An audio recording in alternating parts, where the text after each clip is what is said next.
Hi, I'm Terry Bach, and I am the host of the Rewrite Your Money Story series. So, welcome back.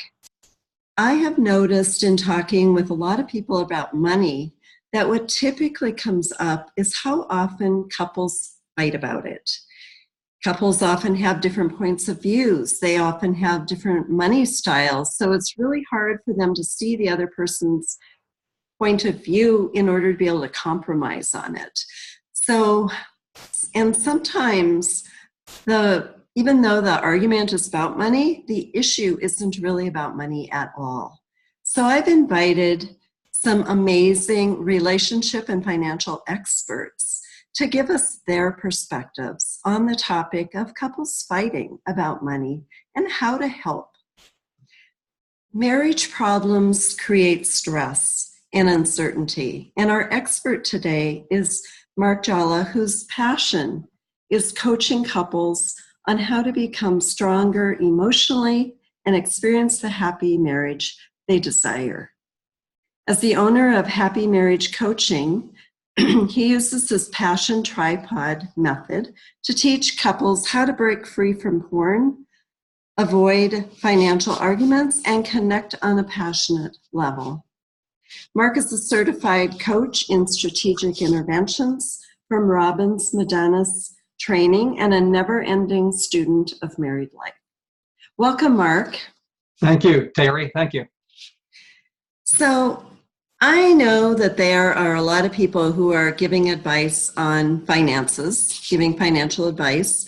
And so why should a couple with financial issues listen to your advice? And what do they have to gain? Well, you're right. There are a lot of people offering advice today about finance. Yes. And one of the things that I find is that many will talk about just the financial side of the issue. And from my perspective, and with the clients that I help, the math side, to me, I call it the math side or the math problem. The math side is generally not all that hard to resolve. It's a matter of balancing. Right. But the real issues are something that many financial experts do not even address, and that is the marriage side. We all, as we grow up, we grow up learning different perspectives about money.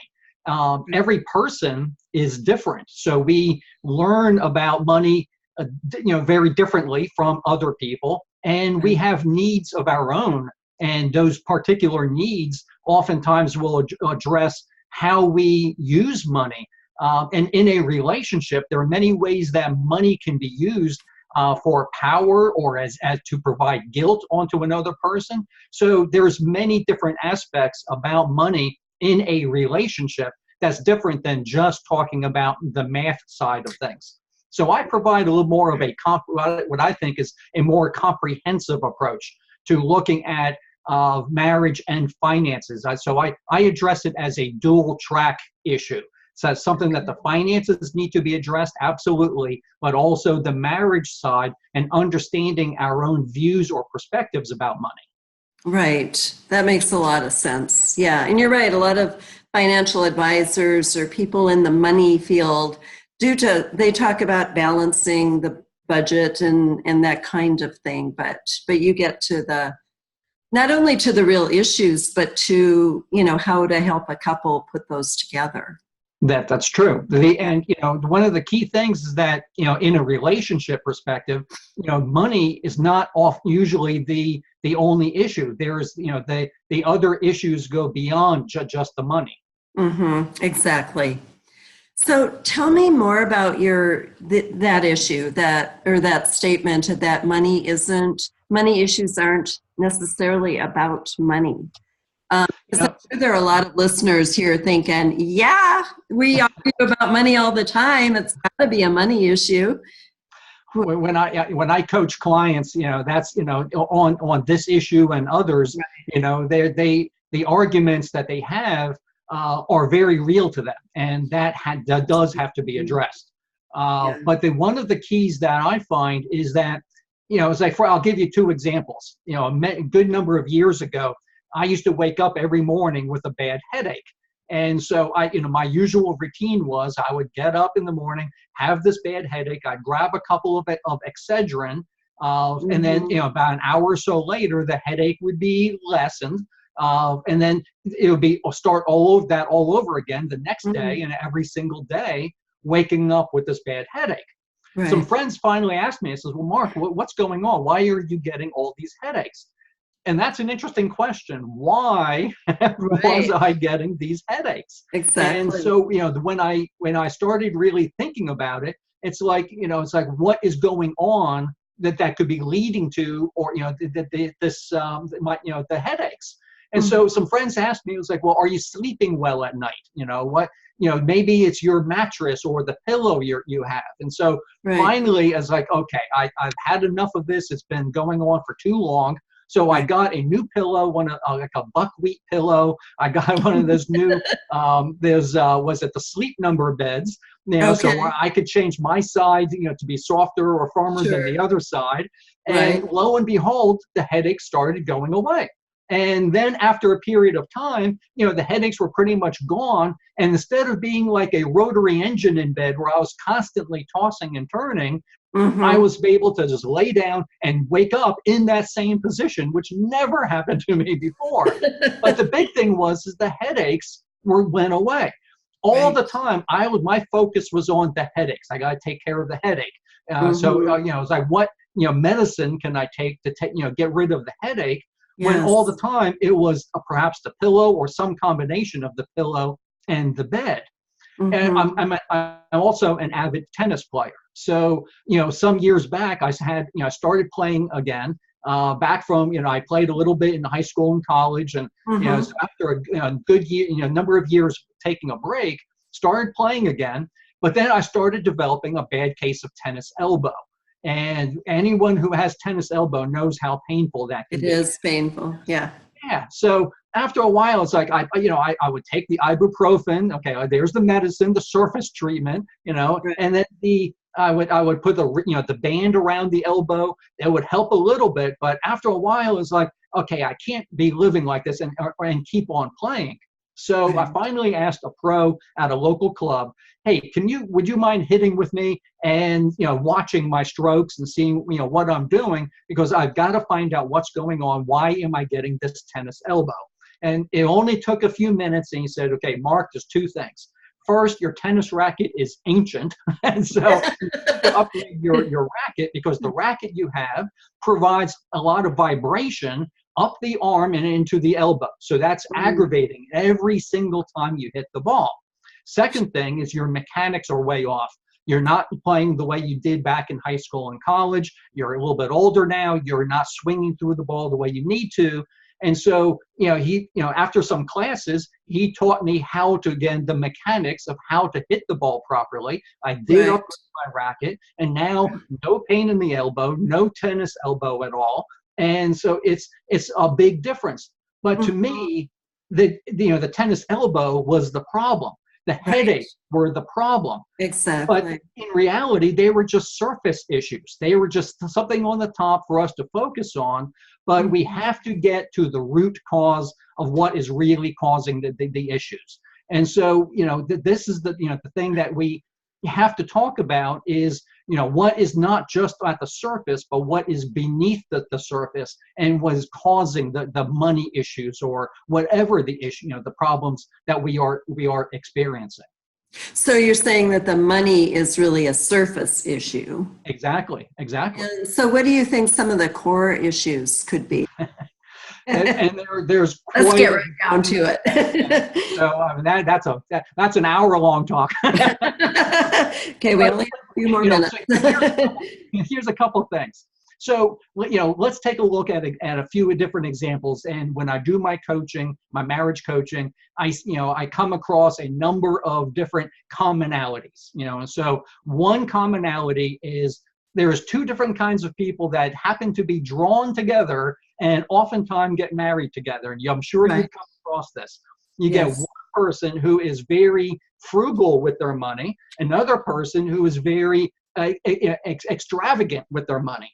And in a way, it draws the two people together, But at the same time, it also creates a lot of arguments because one wants to see the large bank account or have certain money in there to give them make them feel good.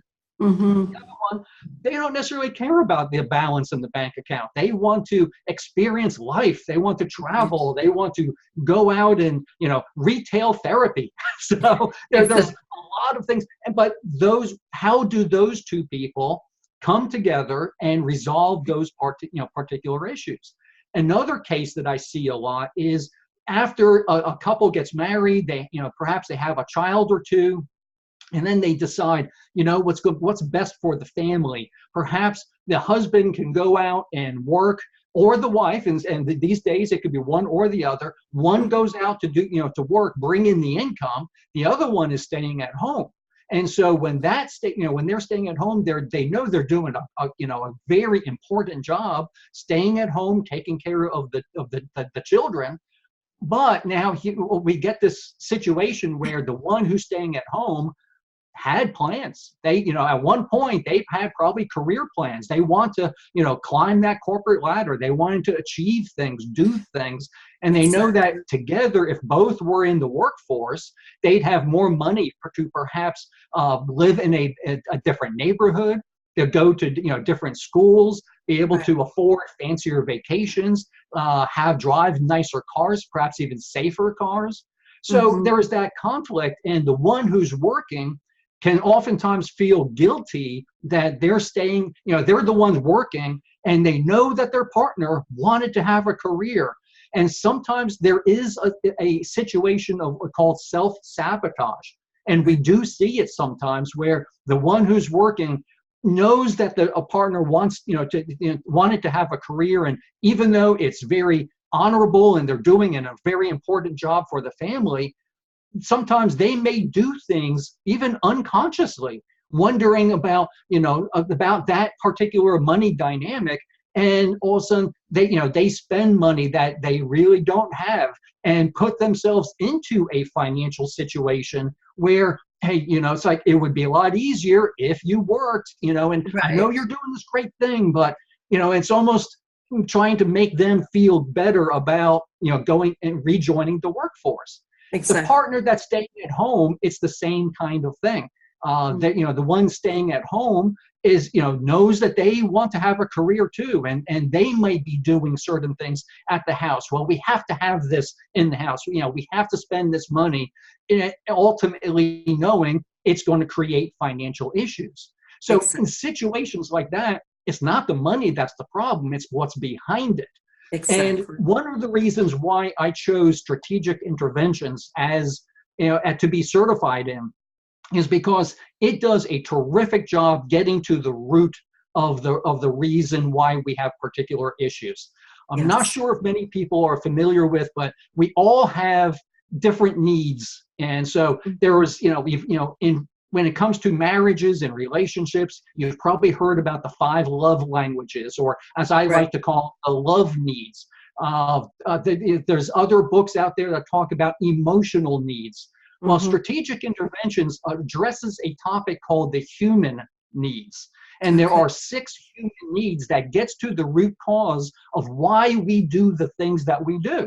And so one of these needs is certainty. Now we'll go through these rather quickly, but Mm-hmm. I mean, this is something that is covered in a lot more depth in my bonus materials and that everyone has access to. Is an Okay. exercise of how to be determining your 6 human needs. But Okay. one of the needs is called certainty. We all like to have Mm. certain routines. We like to have things, we know what's going to be happening. So we know when we wake Exactly. up in the morning, do we go to work, we come back home, we have our week-long vacation at the beach. We like things to be certain. Yes. Imagine what happens when someone has high need for certainty and they lose their job, or something shakes their life apart, and it provides a lot of uncertainty in their life. And so that could Yeah. make them do all kinds of things the way that they behave and act. Absolutely. Yeah, so certainty is one of the needs. Okay. Another need is a paradox, and it is the exact opposite, which is uncertainty. So Okay. there are many people who live extravagantly. They love to travel. They love to experience new things. I play tennis because to me that feeds my need for uncertainty. I don't know Okay. how I'm going to play any given day. I'm not good Sure. enough. So, but it's also, I don't know who's going to win, what the score is going to be, how is my partner, how are we going to get along on the court, how are we going to win against the opponents. Yeah. There's all kinds of things when it comes to uncertainty that some people thrive on that. Some people drive faster than others. This certain person is going to drive more, at the speed limits. The Mhm. other one's going to be pushing that speed limit all the time. So I can see when somebody who has the need for certainty and gets together with somebody who has the need for uncertainty, that can create some struggle. Absolutely, Yeah. absolutely. And that is very, very common. And Sure. there's not just those two needs, but now we get into two other needs. One is called significance. So Okay. a person who wants to feel special, to feel different, they want significance. That person, might be the CEO of a company or someone who is moving up the ladder. They've got the respect of the employees and the people who are, that report to them. There could be the person who's got a nice big house, a fancy car. It's making them feel good. It's making them feel significant, and in comparison to other people. And so that's why it's good, but it also has a lot of drawbacks, because with each of these 6 human needs, there are positive ways we can fulfill a need, but there's also negative ways we could fulfill a need. I Right. can feel significant by doing something that and achieve something great, but I could also knock somebody down, or just ridicule someone, bully someone, and that raises my stature compared to that person. So there Right. are positive and negative ways all of these needs can be met. And this is something that in that exercise we go through, and we try to find positive ways to help each partner to help their own partner, and fulfill all of their needs. Okay. So just like there was a paradox between significance, or between certainty and uncertainty, the same applies to significance. And this Okay. one, the paradox is love and connection. We Mm. all have a need for love. We all feel connection with other people. And it's different for where significance is separating, I'm different from everyone. Love and connection is I'm like everyone else. I'm with some other people. We're together, where we're connected. And so these two sometimes can also cause a clash. You Sure. get people who want significance together, and they will fight like cats and dogs as who's going to be more significant. You get a person with love as their primary need, or versus another person who wants significance, and one's going to be clinging to the other one's going to be pushing it back. No, I'm special, I'm different. So those 4 are very key human needs, but those are what we call needs of the personality. There are 2 additional needs that even if somebody has wealth, has significance, they do things to give them uncertainty, or they have love in their life, there still could be unfulfilled. And so there's 2 additional needs that everybody experiences, and a lot of times it comes later in life as they make a shift away from what is it about for me versus what is it for other people. And the 2 particular needs here is growth in terms of how they can grow to help other people, or Okay. also the other need is about contributing. So when they contribute back to society, oftentimes we see people once they retire, and when they stay busy, they might be volunteering their time at Habitat for Humanity. They might be Right. volunteering at United Way, a food bank, or they might be just doing things at an animal shelter. So Okay. there's those needs.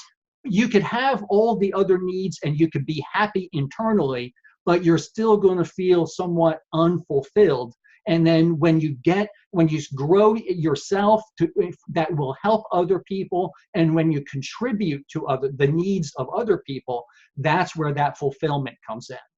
Now, how Sure. does all this fit into money and finances? So Okay. we go through this exercise, and we help everyone rank what is their particular 6 human needs. what are 5 ways that those needs can be fulfilled, and now your partner has 30 different ways they could help you provide, meet your particular needs, and the Right. same goes vice versa. So when we find out how it goes with money, when, for example, the person who's frugal, they're probably liking more certainty. So how can Mhm. we provide certainty in terms of them seeing money in the bank account? The Right. partner needs to recognize that that is vital. That's not just something that they want to do. It's not just about money. This is about a need the person has. Right. This Right. goes down to the core of who they are. And if you Okay. love your partner, you have to do things for your partner. It's not about you anymore. It's about your partner. So, Right. and the same goes with the one who lives more extravagantly or wants to spend a little more money. The two need to come, when they have, swap their 5 needs of how to fulfill those particular needs.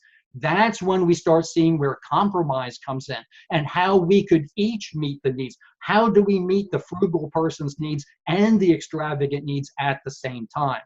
That's where the magic comes in. So you're really helping people, like at the beginning I was talking about, it's hard for people to compromise when they don't understand the other person's point of view. You're really helping couples see the other person's point of view. Oh, exactly. And Yeah. we're going deep down to the very core of who the person is. We're not Yes. dealing with those surface issues anymore. We're getting down to the very, what is my need? And so, it's been said when it comes to these human needs, when someone meets 2 needs of another person, they've got a good friendship. When they start meeting 4 or more needs, it's an unbreakable bond. And so Wow. when you go through this exercise and you've got 30 ways you can meet the needs of your partner, Yeah. yeah, that's magic. Exactly. Exactly. Yeah. You mentioned a little while back about the dual track Yes. approach that you take. And so, what are a couple of the strategies you recommend for the financial track? When it comes to money, and this is very important because the money side has to be addressed, the math side has to be addressed. So Mm-hmm. when we talk about money, there's first thing is, there's a couple of resources I recommend to everybody. Now, Okay. for my clientele, I don't deal with what I consider the wealthy, those that have an abundance of finances. My clientele, or the folks that I focus on, are those that are, meeting day-to-day needs. They're looking to have their vacation. They're looking to retire. Right. So it's not the ideas of financial independence or financial being super strong financially might seem initially out of reach. But when we talk about financial stability, that's Mm-hmm. where you're paying your bills. You've got money being saved for retirement. You're saving for education. You're saving for, for various things that you need later in life. That to me is financial stability. And those are the folks that I usually coach with. Okay. And so I often, you have to start someplace. And Right. so what I recommend are first are a couple of resources. Okay. So for those that may not have a lot of financial literacy or may not understand, never been taught it, about finances, a very good basic resource out there is by George Clason, Clason, The Richest Man in Babylon. Oh, I I've mean, read it's that. an easy Yeah. book to read. It's an audio book. I listen to it in the car. And this is something I listen to every few years just as a reminder. And so whether you're the adults, the parents, just looking to learn initially about money matters, or if you know it and you have children, this is a great book to teach the children. Parents need to teach their children about finances so that they And don't have to yeah. learn from scratch as they're becoming an adult after they've made a lot of mistakes. And So it's a this book, very Richest Man easy in to read. Babylon, is a Yeah. great way to introduce to financial concepts. Pay yourself first, about Mhm. saving, about saving money for emergency funds.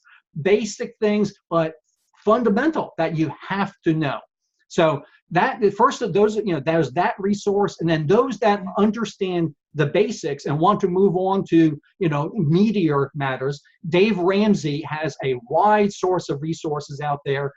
He's got the radio show. He's got a ton of books. One of his books is called Total Money Makeover, highly recommended. He has a series of what he calls baby steps that basically sets it up step by step. You work through these baby steps. You have to get rid of debt. You have to, and then he has different ways of where money should be going. And each of these baby steps is an easy way to conceptualize money, finances, and how to get where you are now to where you want to be. So those are a couple of key resources. But one of the financial things that I recommend, first thing is you have to know where you are right now. And when we're talking about knowing where you are right now, we have to bring up a very naughty word to a lot of people. I call it the B word, and this is called a budget. I mean, yes, you have to have a budget. Everybody who is financially stable, secure, independent, they all work from a budget. And ultimately, it's where you are right now. Imagine taking a trip for a vacation. You want to go down to St. Martin's in the Caribbean. You want to go to Grand Canyon out towards Colorado and Arizona and that area. Or upstate New Jersey, wherever you may want to go. You have to know two things: where you're going and where are you starting from. Are you going to fly from the city you're in? Or are you going to go for perhaps a cheaper rate at flying out from another city? Or are you going to take the train? Or are you going to use your automobile? So all kinds of, you have to know where you are right now. Absolutely. So doing this is basically what's coming in, what's going out. And when you're talking about financial stability, that's where you just balance. It's simple math. If at some point you're spending more every month, you're putting it on credit cards, then you only got two choices. You have to earn more money to pay that, or you cut your expenses. But unless you write it all down, how much is coming in, how much is going out, you'll never know, and you're just going to wander for a long time. So that's the first thing, the resources, and then where are you starting now? Second tip is, and this is something big for people that perhaps might be a little bit underwater, it's like, how in the world, this is a huge thing for them, but this is the goal to go to, is live off of 70% of what your net income, take-home pay is. So 70%, if you're living on 70% of your take-home pay, you're not going to have financial arguments because at this point, the stress is gone. You're living on 70%, you're getting by. And so the big question then is, well, Mark, what am I going to do with that other 30%? Well, and that's a valid question. First thing is an emergency fund. Dave Ramsey, I believe, recommends to start off with $1,000 in your emergency fund. This is where the car breaks down. You get a flat tire. If you don't have money in the bank account and you're maxed out on your credit cards, how are you going to get that's how you get to work. That's how you, get around. If the refrigerator breaks, if the hot water heater breaks, if, in this video, it's summertime, and here in Southwest Virginia, we're into the mid 90s. Imagine if your AC broke. Where would the money come from to get a replacement? And so this is why it's so important to have an emergency fund. The first goal, get that to $1,000. After that, then work it, so you have 4 to 6 months of take-home pay, because imagine if you lost your job or the economy, takes a downturn. What do you do? So if you have the funds in an emergency fund and you're living off of 70%, you've got it covered for a while. It gives you time. You don't have that stress. You don't have the headaches. You won't have the arguments. You feel more secure. Yes, absolutely. Absolutely. Other things you do with the 30%. Many of those who are believers and go to church, they could tithe their money. They can give to charity. Another, what I call money buckets, different categories of where you put the finances. It could be your own self-education. I attended a Tony Robbins Unleash the Power Within event, a live event, 10,000 people at this event. It was extraordinary, and I recommend it for everybody, but it costs upwards to $2,000 to attend. And you got to get there and you got to eat something when you're there. So it costs money. If you set aside some money into an education pool at some point when it reaches enough, then you can go. There's retirement, there's investments, there's education funds for the children. You've got a lot of buckets you could be putting that 30% into. So those are two key financial strategies that I start people off with. Okay. And I wanted to talk just real quickly about, it takes a while for couples to get their finances in order, especially if they haven't been. So how do what can couples do to help their marriage as they're getting their finances in order? That is a key one. And this is something that, again, this is right in my wheelhouse, being a marriage coach. Sure. The first thing that is, so one of the resources that everyone will have access to is an ebook that I provide called "How to Resolve Your Money Issues in Your Marriage." And I offer 4 financial strategies and 4 relationship strategies. And here's 2 of those relationship strategies. The first thing is you have to have common goals of where you're heading. So, we talk about the going on a vacation, and you have your travel, travel goals. Where are you going? The same applies to your marriage. Where is your relationship going? A year from now, what is an ideal marriage that you want to have? Imagine, it's a fun thing to do. Take time and imagine what is your perfect day. So from the time you wake up, how do you greet your partner? How do you then have breakfast? How do you go off to work? How often do you communicate during the day? What are you doing once you get home? Who's cooking the meal? Are you doing it together? Who's doing the cleanups? Are you doing it together? What's your evening routine like? How do you go to bed at nighttime? Right. All those things. Imagine your dream day at some point in the future. And then also, not just the day, but the goals that are associated with it. So, a year from now, 5 years from now, where do you want to be? So are both of you going to be working, or both of you going to be, or one going to be staying at home, the other one's going to work, or, there's a lot of things to work out. The goals of where you're going. You have to have a vision where the two of you working together cooperatively are moving towards the same goals. And so this is one, again, going back to the situation where one partner might be frugal, another might be more extravagant, is what are the goals for both partners a year from now, 5 years from now? So unless you've got common goals, you each are going to be doing your own different things, and it could be contradictory to the goals or the needs of your partner. So including financial goals. Yeah. Exactly. Yeah. So you have to know where you're going to be going. What is the goal for the two of you? Okay. The second goal is, I recommend that couples work on their finances together.